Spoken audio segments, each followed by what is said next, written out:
बिहार में जातिगत जनगणना को लेकर विवाद चल ही रहा था कि बिहार सरकार ने इसके आंकड़े भी जारी कर दिए।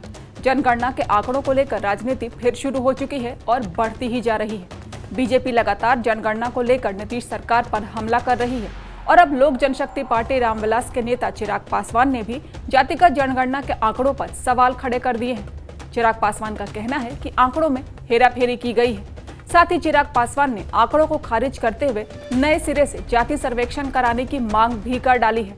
बिहार सरकार द्वारा जातीय जनगणना के आंकड़े जिस तरीके से सार्वजनिक किए गए हैं, ये बिहार सरकार की राजनीतिक महत्वाकांक्षाओं को दर्शाता है। इसमें जिस तरीके से जाति विशेष के आंकड़ों को बढ़ाकर दिखाया गया है और बिहार की ऐसे ही कई अन्य ऐसी छोटी जातियां हैं जिनके आंकड़ों को कम कर दिखाकर राजनीतिक लाभ उठाने का प्रयास किया गया। कई ऐसी अनुसूचित जाति जनजाति की छोटी जातियां हैं या पिछड़ा अति पिछड़ा वर्ग से आने वाली कई ऐसी अन्य जातियां हैं जिनके आंकड़ों को कम कर दिखाने का प्रयास अपनी राजनीतिक महत्वाकांक्षाओं को पूरा करने के उद्देश्य के साथ किया गया। पासवान जाति की ही अगर आप बात करें, इसकी आबादी को कमतर कर दिखाने का प्रयास राजनीतिक लाभ लेने की दृष्टि से ही किया गया है। लोक जनशक्ति पार्टी रामविलास पूरी तरीके से बिहार सरकार के द्वारा कराए गए इस जातीय जनगणना को नकारती है और हम लोग मानते हैं कि अभी भी दोबारा से ये जातीय जनगणना होनी चाहिए, क्योंकि इसमें पहली बात तो पारदर्शिता नहीं बरती गई।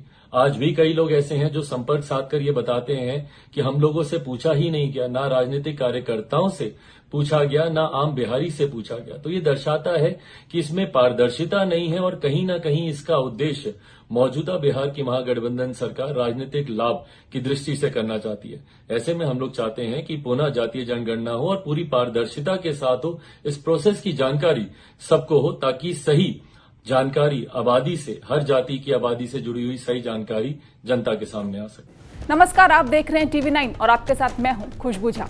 चिराग पासवान ने अपने सोशल मीडिया पर एक वीडियो पोस्ट किया जिसमें उन्होंने नीतीश सरकार पर आरोप लगाया कि सत्तारूढ़ सरकार की राजनीतिक महत्वाकांक्षाओं को पूरा करने के लिए आंकड़ों में हेराफेरी की गई है। चिराग ने कहा कि सर्वेक्षण में पारदर्शिता की कमी है। ऐसे में लोक जनशक्ति पार्टी रामविलास जाति सर्वेक्षण के निष्कर्षों को खारिज करती है। चिराग पासवान ने जो सर्वेक्षण दोबारा करवाने की मांग की है, इस मांग को अगर और लोगों का समर्थन भी मिल जाए तो हैरानी वाली बात नहीं होनी चाहिए।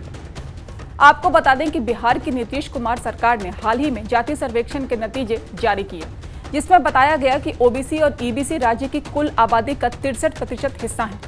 आंकड़ों में ईबीसी सबसे बड़ा सामाजिक वर्ग बनकर उभरा है। इसके बाद अन्य पिछड़ा वर्ग की आबादी है। सर्वेक्षण में यादव समुदाय की आबादी सबसे ज्यादा बताई गई है। जाति गणना को नीतीश कुमार का ड्रीम प्रोजेक्ट माना जा रहा था, लेकिन आंकड़ों के बाद शुरू हुई राजनीति कई अहम सवाल खड़े कर रही है, जिनका जवाब आने वाला वक्त ही बताएगा।